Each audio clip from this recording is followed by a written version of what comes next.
Hi guys, and welcome back to another video. For today's video is how to prevent someone from seeing your Facebook story.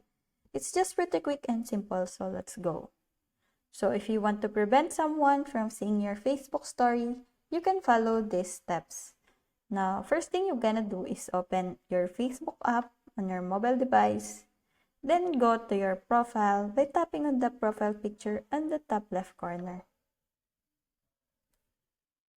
Now, tap on Adds to Story.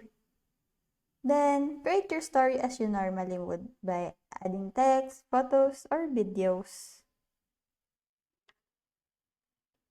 Now, before you post, tap on Privacy.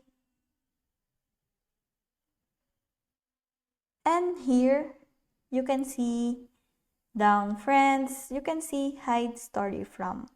You can choose a person specifically who you don't want to see the story. So it means that it will hide your story from. So you will select your friend. For example, let's try.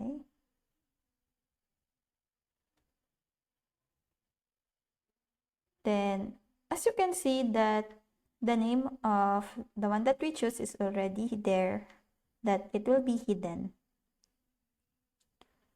So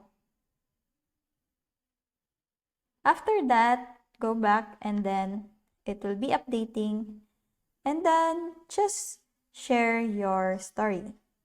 So after completing these steps, the person you have specified will not be able to see your story on Facebook. However, keep in mind that they may still able to see the story if someone else shares it with them, or if they have mutual friends who can see it. So that's it. I hope that this video helps, and if you have any questions or comments, kindly put it in the comment section below and make sure to subscribe and like. Thanks!